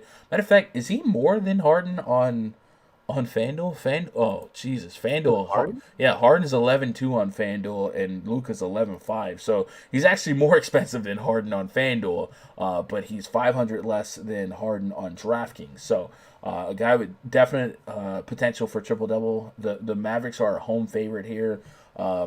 He becomes the pivot to James Harden on both sides, and I think Harden gets the ownership just because he's more of a household name, and the Nuggets are a tougher perceived matchup. So, elite pivot. If you were to play, if you made 100 lineups and you grabbed one of those Harden lines and threw it in a single entry and just moved Harden to Doncic, I think that's excellent game theory. Nuggets side here, no Will Barton in the starting lineup. So this likely gives us a shot at Michael Porter Jr., who's probably going to be in contention for one of the highest owned players today, and one of the ways to get James Harden, right? There's going to be so many, I would say 80% of James Harden lineups on either site tonight probably have Michael Porter Jr. in it. I think with him you go 0 to 100%. There's no between. Just lock him in or don't play him. Yeah. I love how he was supposed to be the 25-minute sixth man, and he hasn't got 25 minutes. He had 12 and 20 to follow up. I think you gave him minutes. He might be the second best player on that team. A lot of people pegged him to be the next KD. He was a first overall pick. Yeah, he was supposed to be a first overall pick before the injuries. A lot of people had him as the rookie of the year this year, but he just doesn't get the run here. But what does Will Barton being out mean? Well, Will Barton opens up 30-plus minutes, 37 minutes against the Hawks, 31, 32, 37. So could we get 25, 28 minutes out of Michael Porter? It seems like you could. Earlier this month, Porter started for Gary Harris, I want to say. I think we saw 26 minutes against Sacramento, 28 fantasy points. I think he's just so cheap with 30-plus point potential. Yep. I guess it would be an all-or-nothing type of play. And literally, I think it's 100% or nothing. The small forward spot against the Mavericks is the third best matchup in fantasy. So there's so much going his way should he draw the start. Now, if they troll us, because there was one game he started and then the other game, Torrey Craig started. If they troll us, it would be hashtag DFS, especially since Mike Malone went on record and said he wants Michael Porter to be the sixth man. But nonetheless, it seems like it might even be better if he came off the bench because we don't ever expect. if he's coming off the bench, I think that lowers his ownership by maybe 10%, something along those lines. And I think he has the same upside taking over that second unit and probably close the game out over Torrey Craig. Yeah. Nikola Jokic coming off his career high real point game against the aforementioned Atlanta Hawks. 37 minutes in that one, 47 real points. He's been a guy that I've always been hesitant to play on the road. I played him that night because sometimes there's just matchups you don't care. It's the Hawks. But it is worth noting that he did not have double-digit rebounds or assists. Instead, just said, you know what, I'll score all the points, guys. I got you. Earlier this season, he dropped 46 against the Mavericks in 32 minutes. If Millsap were to miss, and it looks like he's probable, but I was going to say if he were to miss, maybe it makes me feel a little bit stronger. 10-10-10 triple-double against Dallas earlier. So at 9,200, Jokic on the road here. What did he do? And I want to point this out. He's $200 more than the other Nikola Vucevic.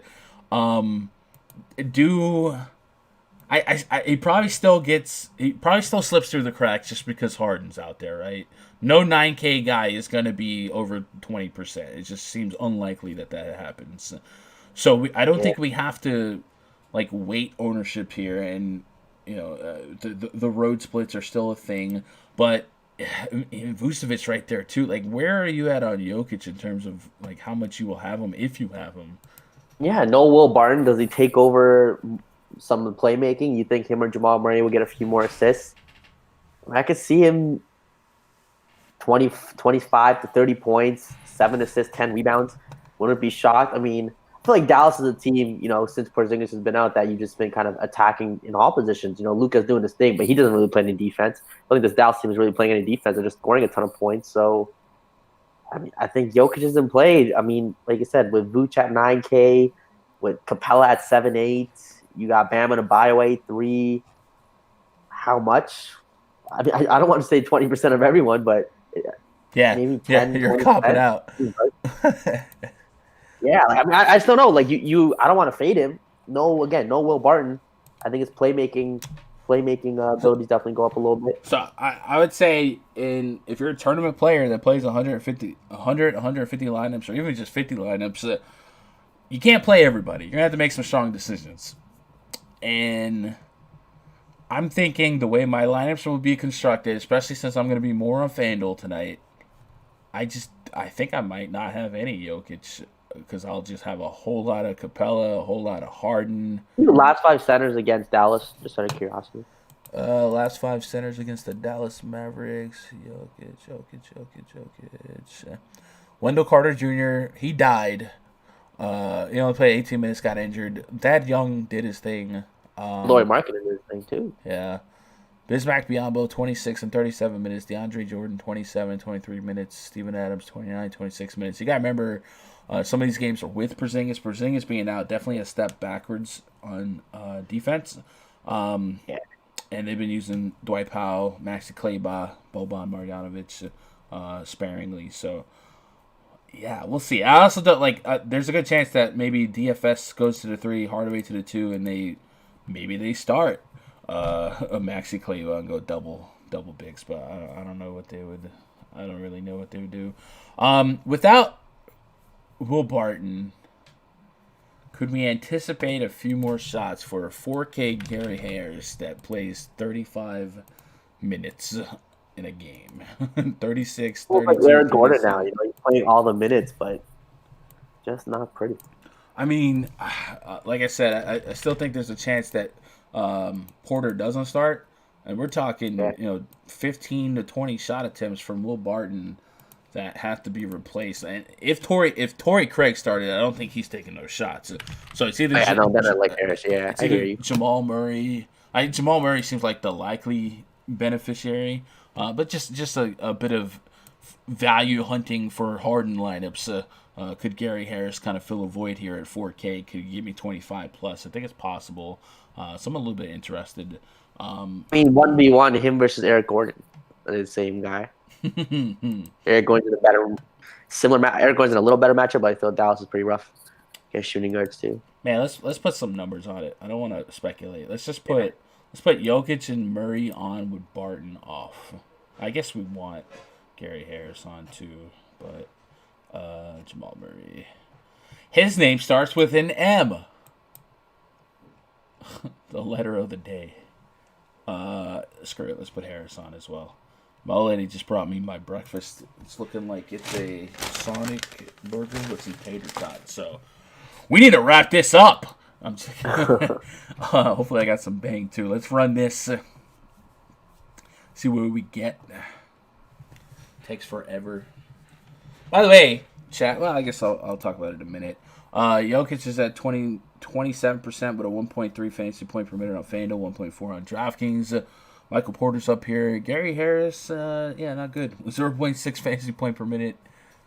It looks like Jamal Murray is a point per minute, and Jokic is the main beneficiary of no Barton. So my stance of no Jokic might... 33 times 1.3 gives me 43. I think today, for me to carry, Jokic needs 60. Unless Harden just completely plummets, man. Alright, so Luka's probably the only Mav that I'd target here. It does seem like there's a shot that one of his guards go off, but it's been such a carousel. Barea, Hardaway, Brunson, Seth Curry, that I probably just step away from that situation. And then the front court, Dwight Powell and Maxi Kleber. I think Kleber deserves at least some consideration because I believe he just had a strong game against Denver. Yeah, he put 32 fantasy points in 30 minutes. Now 5,500, that's about what you need. So maybe he's priced out of a tournament ceiling, but I guess he's still at least interesting. Live chats, what do we got? Anything special? Omega Lol says Dorian Finney-Smith's the sleeper. Sweat says, what's the usage with Barton off? Yeah, we just ran that. And then YouTube. Is YouTube still talking about weapons of mass destruction, or are we talking about basketball games? Got that. Dominic says Hardaway's going to guard Porter. I'll take Porter. I like that. Like I said, I think I almost prefer if Porter came off the bench. But I would still play him regardless, but I think I would prefer either. MPJ over Joker. Yikes. The last few games against Dallas, he has had 46, 43, 49, 66. You talking about Jokic? Okay. Is Joker still bad on defense? Powell may not be bad if he gets minutes. Yeah, 5K. Can we get to 30? Well, there's a bunch of 5K centers today that just I need 30. Let's move on to the next game here. Chicago Bulls at the New Orleans Pelicans. Project starting five for the Bulls. Tomas Satoransky, Zach LaVine, Chris Dunn, Thaddeus Young, Larry Markkinen taking on Lonzo Ball, JJ Redick, Josh Hart, Brandon Ingram, Derek Favors. Another game where it looks like Drew Holiday will not be able to play, and that's another game where we have to consider Lonzo Ball, but he has moved his price point all the way up to 7,400 on DraftKings, and he's going against one of my most revered guard matchups, the Chicago Bulls, a matchup that we've seen Chris Paul and Luka Doncic thrive in, but not many other guys have done extremely well. So at 7,400, I'm probably not there on Lonzo Ball. But let's talk about the Bulls for just a second. The Bulls come into this game as one of the worst defenses to opposing front courts. It's kind of like a funnel defense where they've been really good against wings and guards, but they give up a lot of points to bigs, power forwards, and centers. And now, without Wendell Carter Jr., you're looking at potentially Larry Markkinen, Thad Young, and maybe some Daniel Gafford down low. So, the matchup maybe doesn't get better, but it doesn't get worse. So Derek Favors is at 7,300 on DraftKings, 6,900 on FanDuel. I still like him on FanDuel because he's a power forward eligible guy, and I just feel like I'm getting away with murder when I get to play a center in a different spot. But he's been absolutely crushing it from a point per minute standpoint, but probably at a 30-minute ceiling now where that 7,300 is kind of catching up with him. But the matchup here is pure enough that I could be interested if I thought 40-plus fantasy points is the range of outcome, and I do. Brandon Ingram, almost 9K on both sides. I mean, these are guys, Chicago Bulls front court and New Orleans Pelicans. Like these are teams that we open up and we target. This might be like the most low-owned game stack of the night. That's a lot more economically sound to fit in a lineup. You can get they did get some price bumps. Like the price bumps are very real. They did, but what I'm getting at is if if you're willing to fade the 12K guys and just go mid-tier here, you could get a lot of this game on a lineup. You can get Markkanen, Levine. Satoransky's been balling on the low. I love Satoransky today. He's my favorite bull. And then Ingram, Favors. Like, you can get a 3v3 going here. You couldn't get it with Harden or Luka or anything like that, but there's some ways to attack this slate, be a little bit different, but not be dumb. And this game could be a way to do it. I love Zach LaVine and pace-up matchups, but he's 9K. Well, he still has a range of outcomes where he could drop 50 tonight. Especially, this Pelicans defense has already been one of the worst against point guards and guards. And they have Drew Holiday, one of the best guard defenders in the league, and he's not in the mix. So it becomes that much better of a matchup for Zach LaVine, who is absolutely going to get lost in the shuffle in the James Harden sweepstakes. So there's plenty of ways to come at this game. We got 38 minutes plus of LaVine at 3 games straight. I mean, my man could drop 60 here. I love him in pace-up spots, and no Wendell Carter Jr. Like this could be a little bit of a track meet. So I like this game a lot to be different in tournaments. And if I had this game, it would be lineups without Harden, without Luka, and probably without some of the chalky value plays. But I think it makes perfect sense. Lonzo Ball has put together a string of strong games, and I think this is another spot, kind of like Malcolm Brogdon, where his price on DraftKings kind of makes the decision for you, even though he could still get there at 7-4. It's just a tougher matchup. But his price on FanDuel is at 6,300. If you're telling me he has 40-plus point potential and he's a triple-double threat, it's not like he needs to score real points to kind of fill out a stat sheet for 6K. It becomes a harder no on FanDuel than he is on DraftKings. So I'm very interested in this game. I think Lonzo's the toughest decision on the slate, on the game for 7,400 for him, but I still think it's viable. But you can give me Levine all day. Thad Young at 5,400, it feels rough, and then Lauri Markkanen at 7K. This could be the spot, for him to also. I didn't start at center or no, or like at the 4 and Lauri Markkanen start at center. I think it'll be a mixture here. I think Markkanen's kind of like better, size-wise with Brandon Ingram. They also have Daniel Gafford, who I was hoping would be a lot cheaper than he is, but he's not. he's like 4,800. He got 25 minutes against Dallas, was a point per minute. He got an $1,800 price adjustment just like that. So I still think he's a strong play, and we've seen big games from him when given the minutes, and he's been point per minute. So maybe 4,800. Maybe I'm overthinking it. If I still think he can get 25 plus minutes and he can give me 30 fantasy points, but I was hoping he was a little bit cheaper. I really was. But several plays here that are very viable. Kobe White on FanDuel, 3,800. My man hits 4 or 5 threes in this pace. The Pelicans give up amongst the most 3-point points per game.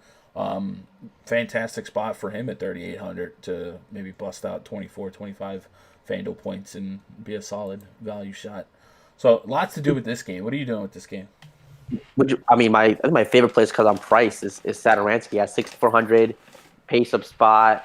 Just been playing great. Couple down games before the last game, but he was giving you 35, 36 every game.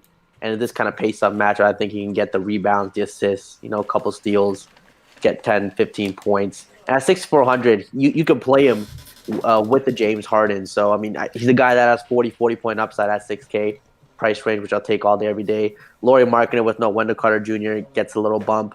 Against New Orleans, again, pace up spot. Could he get you another 20 and 10? Yep, at 6,900. I'll take that.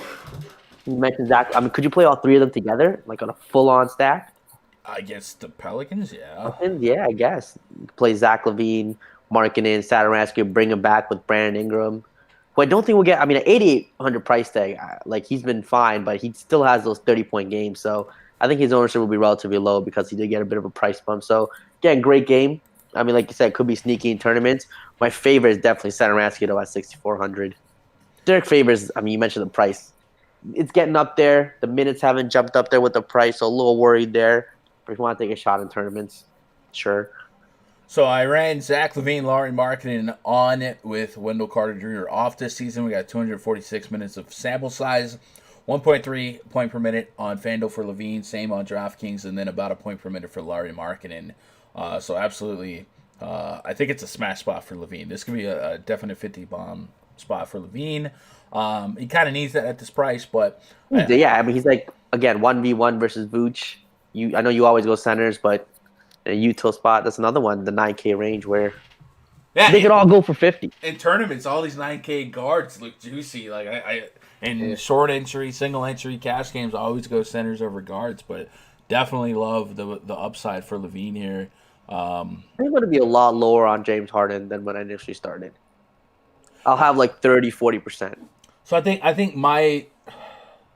I don't know, man. I'm still thinking from a FanDuel membrane right now. But FanDuel, yeah, and DraftKings, I'll have 30-40%. I think I want to see where the ownership projections are at for him to make a decision, right? Because leverage is such a big part of how I approach tournaments right now. And I think that's basically what it comes down to. I think on FanDuel, I got to assume that Harden couldn't possibly be under 50%, if even higher. Whereas on DraftKings, if you told me 38%, and I'd be all right, I can see that because it's kind of hard and there's a lot of other options. But on FanDuel, I just don't see how he's not massive ooper duper chalk. So we'll see. Anything going on in the YouTube chat that we need to do? 3 lineups. So cheap, man. Sorry, YouTube. Sorry. What up, Mamba08? Shout out to all you guys watching on YouTube, by the way. If you guys are joining the stream late, we're streaming live at gundacker.live. And then, of course, our preferred stream point is twitch.tv/gundacker99, which is the stream on gundacker.live. But we've been thinking of ways to kind of spread out a little bit. We've also streamed on Facebook this week. I might pull that back up. I actually got in trouble on Facebook because I didn't even think about it. On Twitch, I can play music and get away with it, and they don't care. We don't care. We just mute it on the VOD. Facebook wasn't playing that, bro. Facebook is like, yo, you can't play this, dude. I was like, oh, okay. And then I know YouTube doesn't, so we'll probably get a try stream going maybe tomorrow, but maybe to crank up next week. So I'll have more details on that. But it is very nice to kind of reestablish our presence here on YouTube. By the way, before we jump into the next game, I do want to remind you guys that we still do the premium content. The spreadsheet that I've been using throughout the duration of this stream is something you guys can add to your repertoire of tools and research. And it'll also include my personal projections, my personal minute projections, and our projection sheet includes DraftKings, FanDuel, Yahoo, and SuperDraft. So if you guys are looking for new sites to play, there's that. And then I will personally dress up my player pool. You guys don't have to play my player pool. You guys don't have to do anything but say, hey, okay, this is where Gunnett's on this guy. I think I like this guy, or I don't like this guy he likes. But if you're just kind of curious where I'm at on some people, or if you want some ideas, I do that as well. I looked up the NBA All-Star break. It looks like that's going to start on February 12th, right? So I looked at today's date. It was January 8th.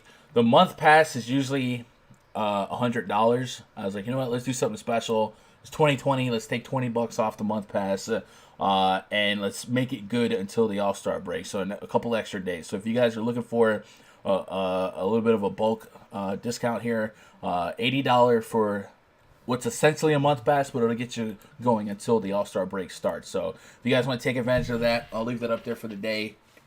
Go to rundfs.com. Make yourself an account, get signed up. We do have week passes and 2 week passes. I didn't really put a discount on those. I just thought we can do something cool for All-Star so I can coordinate. I have a lot of people expiring on All-Star break, so I can coordinate that a little bit better. And I would feel bad if you got a month pass and then got locked out for 2 or 3 days, and it's just an awkward decision. So kind of helping you there. So go check that out. Let's get back into the action here. Utah Jazz hosting the New York Knicks. Project starting 5 for the Knicks. Elfrid Payton, R.J. Barrett, Reggie Bullock, Kevin Knox, and Taj Gibson. By the way, I didn't mention, in the VIP pass, not only do we do the spreadsheets and whatever, but you actually get access to the Discord. And for the 2 hours before lock, we'll be in voice chat. You guys can listen in or grab a mic and be part of the chat. That's the big part. That's a big part. I just thought, I was like, man, $80, that's trash. And oh, wait, daily voice chats. Hello. Utah Jazz project starting 5, Donovan Mitchell, Joe Ingles, Royce O'Neal, Bojan Bogdanovic, Rudy Gobert, 213.5 total. The Utah Jazz are 14.5-point favorites. You guys that play DFS, you know we love our late night hammers. But the two late night games tonight are 14.5 and 13.5-point spread. So we have to make some decisions here. Knicks are coming in on night 2 of a back-to-back. Last night they played the Lakers. So coming from that matchup to a little bit of altitude in Utah, and to be without Julius Randle, easily their best player, and probably without Marcus Morris. That's huge, right? The Knicks are not looking like they're in a great spot. Let me double check on Marcus Morris news. So I don't have him officially out. He's doubtful. Okay. So no Morris, no Randall. Knicks are in a bad spot. I'm probably full fading Knicks. I guess there's viability in like Kevin Knox and Reggie Bullock. Like they are cheap enough. Portis not the lock at 3,800. I guess, yeah. Yeah, Utah's been really bad against centers. Yeah, I guess. Yeah. Is he? I mean, I think RJ Barrett's going to chuck like 25 shots today. Marcus Morris usually chucks 50. It's like 30 shots missing, essentially. I really think RJ Barrett's going to chuck 25 shots today. Is Portis a center only on FanDuel? Yes, he is. Gosh darn it. Yeah, no, I'm with you. I like Bobby Portis. I forgot all about him. He's in a big spot. Centers have been roasting. For whatever reason, centers have been going really, really well against the Jazz. Derek Favors, 30 fantasy points in 29 minutes.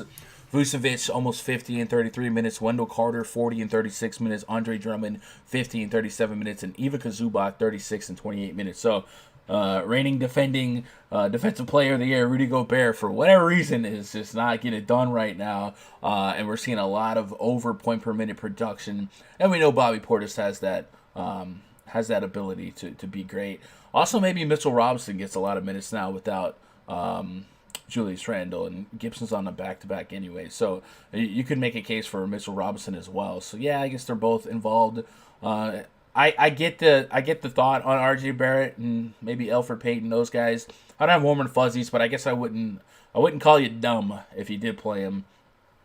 I've been playing the Jazz pretty consistently. Donovan Mitchell's 8,400. He's been in better spots and done worse. Double-digit spread has me a little bit worried.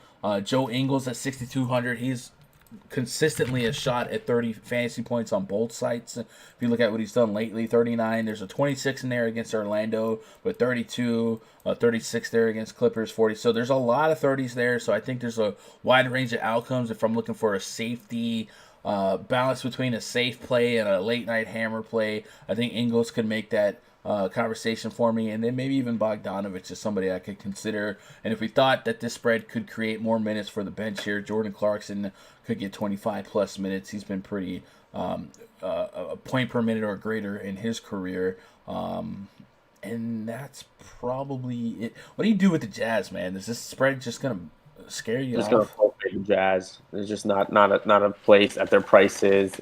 The Knicks, who are banged up. I mean, Knicks have been in some shootouts lately. I mean, with Marcus Morris, Julius Randle, I mean, they've been in some serious level shootouts. But it's just not a spot I'm going to head to today. Chat. Fade lineup has Trey and Joker. You're Harden fade. Okay. Yeah, man. I think I will dabble with some Knicks here, but I probably don't go too wild with some Jazz. Lower total. The Knicks might not. I mean, there's just so many pivots at the prices. That's much better plays. What's the Knicks? Is the Knicks total like 90 points here? Holy cow! Yeah, they might not put up 90 points. We'll see. All right. RJ Barrett's going to take 25 shots today and have 5-7. Yeah, he's cheap, but I don't know. Let's move on to the last game. Golden State Warriors hosting the Milwaukee Bucks. Much like the previous game, a massive spread. Project starting five for the Bucks: Eric Bledsoe, Wesley Matthews, Chris Middleton, Giannis Antetokounmpo, Brook Lopez taking on Kai Bowman, Damian Lee, Glenn Robinson III, Draymond Green's back, and Willie Cauley-Stein. 217 total, 13.5 point spread in favor of the visiting Milwaukee Bucks. Giannis has a Q tag on him. I think he's good. Let me double check that. Probable. Yeah, Probable. he's good. All right. So this is kind of the same as the the Jazz situation where the Bucks have been so strong this year. They blow out a lot of teams. When they do blow out teams, Giannis doesn't necessarily get the run. You usually want that 35-minute game for Giannis to give you a shot at that 70 fantasy point performance. Have we seen a 70 lately? We saw 76 against Dallas in 34 minutes. But you see a lot of these games are like 30 or less minutes. He did get 34 against San Antonio, took 22 shots, missed a triple-double by 2 points. Out of Luka and Harden, Giannis is certainly going to be the least owned, which maybe makes him the most curious case for leverage if we're looking for double-digit upside. The thing is, it's purely a leverage play. Like, I think if we're checking off boxes, I think Harden will check off every box more. Luka, no Porzingis, at home. Like, I don't see a way where I could justify Giannis at least over Harden. But when we just think about the range of outcomes and play the slate 100 times, there's not a zero sum that Giannis doesn't outscore those two. And it is. 100%. I mean, Giannis should score at will here. Like, every time down the court, he's just going to get a bucket, a rebound, or an assist, right? It's the Golden State Warriors. Yeah. They're a team that you can target, fantasy-wise. The only thing is, will they keep it close? Milwaukee's been blowing teams out, playing well. They're fully healthy. Like, I don't see Giannis getting any fourth quarter minutes. Could be wrong, but if he puts up a 70, 75, I wouldn't be shocked at all. Agreed. But, I mean, again, this game, I might full fade this game. Think so? Yeah, I mean, I just don't see him keeping it that close. Alec Burks is still intriguing to me. If we get 30 minutes out of him, fast-paced matchup, I can get 30 fantasy points out of him. You mentioned RJ Barrett. I kind of like Burks more than Barrett, but I don't think I get Barrett. I don't think he's. I'm not running to both those guys. Right. No, exactly. Yeah. I don't think I play Draymond. I don't play. Alec Burks is probably the only guy I'm somewhat interested in. Maybe Damian Lee. They just gave him his contract. A little bit of a, hey, appreciate it, 5,600. Can I get 30? That type of thing. But yeah, maybe. I don't think 7K for Middleton's gonna get me. Maybe if you thought this game blows out, some shots on like DiVincenzo or Connaughton, but all that's just super volatile, super risky. So I hate to have low interest or low exposure to the late games. I'm always a sucker for that late night hammer, but tonight it may not be it, Chief. I might have to sit around and only have some sparing exposures to like a Burks and whatnot. So anyway, chats, YouTube, Twitch. If you guys got anything else for us, any questions, 1v1, stuff like that, throw them in chat. Again, $80 will get you locked in until the All-Star break, and we'll do the daily voice chats every day, 2 hours before lock, including today. So if you guys want to come be part of that, again, you don't have to grab a mic if you're shy. You just want to listen in. We have some fun. We'll talk some news, digest news, make decisions while making player pools and whatnot like that. We got a really, really good, sharp crew. Like almost 60 people in here. So go be part of that. When you do sign up on rundfs.com, you'll click forums and you'll see a VIP threads. You click on that. That'll give you spreadsheet links. That'll give you the Discord link. Discord, by the way, if you're new to Discord, it's kind of like Slack, except way better. I don't know why people still use Slack. It's a mobile app you can download on your phone, your desktop. You can use it on your browser if you didn't want to download it. But it'll give you on-the-go access to 24/7 DFS chat, all different sports. They're in there playing golf, soccer. I believe they were grinding tennis overnight and this morning, and they were crushing it too. So there's something for everyone. I personally spearhead the NBA content, the football content, and then of course next month we'll have NASCAR coming around, and then baseball really, really soon. So if you're looking to submerge yourself into a sharp community of like-minded individuals, I definitely recommend go testing out a subscription at rundfs.com. All right, any lasting questions or anything like that in chat before we get out of here? It's been fun being back on YouTube. It has been. 757 Primetime says in the YouTube chat, might have a good bit of Levine since he plays better on the road. Pelicans aren't good at defending three as well. I love Levine. I love him in pace-up spots too. Matthew Proto says Gordon lock and cash without Westbrook. Eric Gordon, no, I couldn't lock him in anything. He's so volatile. I think he's a viable play. Yes. Am I locking him in? No. we've just seen so many examples of him being a bum, and it's like, oh, it's so frustrating. But certainly, like, I don't think you're out of line for considering him. See what you guys got in the Twitch chat. Kiawa says, why did Reddick price jump so much? I think it's a reaction to Drew Holiday being out. We pull up that game. JJ Reddick, 5,100, 4,200 on FanDuel. It's a reaction to Drew Holiday being out. Needs 30 fantasy points to get there. I'm probably not there today. The Bulls are really good at guarding the three ball, 33% success rate. I think they might be the best team against the three, or at least top three. So I probably just don't play JJ Redick at all. So DraftKings just kind of doing me a favor. The Bulls are really sticking out now. Just like Laurie Markkinen, Satoransky, and Levine, all three. Swag with swag, 1v1 Trae Young versus Levine. Ooh. Trae Young for ceiling, Levine for floor. Yeah, probably. I think Trae Young both, to tell you the truth. Yeah. If you play Portis on FanDuel, you fade Capella. Exactly. I wish Bobby Portis was a power forward. Really do. Harden fade has Levine, Trae, and BI. I like that. George Hill is out. All right, so that's good news for Dante DiVincenzo. Because I still don't think Eric Bledsoe is going to be opened up on minutes, right? Gucci Valentine says, you like anyone other than McRae and Troy Brown if Beal is out tonight versus Orlando in a slower-paced matchup? Short answer, no, but I guess Ish Smith would enter the conversation for me.